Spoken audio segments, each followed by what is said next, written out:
ઉત્તર પ્રદેશના કૌશામ્બી જિલ્લાના સૈની પોલીસ સ્ટેશનમાં પોતાની ધરપકડ ટાળવા પોલીસ પર ફાયરિંગ કરી ચૂકેલા અને સન 2019થી લીંબાયત પોલીસ સ્ટેશનમાં રાત્રિ ઘરફોડ ચોરીના ગુનામાં છેલ્લા 5 વર્ષથી નાસ્તા ફરતા રીઢા અને શાતીર આરોપીને પકડી પાડતી સુરત શહેર Limbayat police inspector S B Pateria સાહેબનાઓની સૂચના તથા second police inspector V A Jograna સાહેબનાઓના ટેકનિકલ માર્ગદર્શનથી ગંભીર પ્રકારના ગુનાઓમાં નાસ્તા ફરતા આરોપી શોધી કાઢવા સારું સર્વેલન્સના પોલીસ સબ ઇન્સ્પેક્ટર જીવી દિહોરા તથા સર્વેલન્સ સ્ટાફના માણસો સાથે પોલીસ વિસ્તારમાં પેટ્રોલિંગમાં હતા. દરમિયાન સર્વેલન્સના એચસી વિરેન્દ્રસિંહ રણજીતસિંહ તથા પીસી સાજણભાઈ કાનાભાઈ નાઓએ તેઓના અંગત અને વિશ્વાસુ બાતમીદાર મારફતે સંયુક્ત બાતમી હકીકત મળેલ કે લીંબાયત પોલીસ સ્ટેશનમાં ઘરફોડ ચોરીના ગુનામાં છેલ્લા 5 વર્ષથી નાસ્તા ફરતા આરોપી અજીમ હાલ લીંબાયત પદ્માવતી સોસાયટીમાં આવેલ છે, જે બાતમી મેળવી ટેકનિકલ વર્કઆઉટ કરી આરોપીને પકડી પાડેલ છે.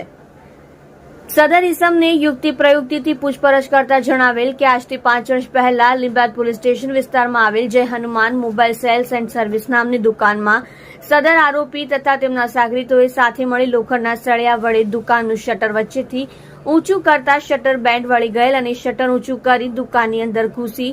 જુદી જુદી કંપનીના મોબાઈલ કુલ 15 તથા દુકાનના ટેબલના ખાનામાં પડેલ રોકડા રૂપિયા 40,000 મળી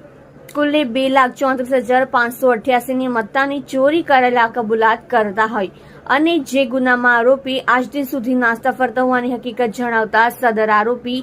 અઝીમ અલીમ ખાન પઠાણ ઉંમર વર્ષ 27 ધંધો વેલ્ડિંગ કામ રહેઠાણ પ્લોટ નંબર 27 ગલી નંબર 1 સર્વે નંબર 37 જિલ્લાની એપાર્ટમેન્ટની બાજુમાં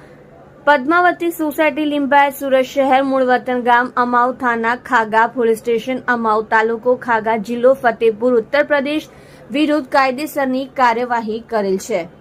તમે જોઈ રહ્યા છો live India Today news channel. Reporter મનોજભાઈ સાથે કેમેરામેન રમેશભાઈ જયસ્વાલની સાથે.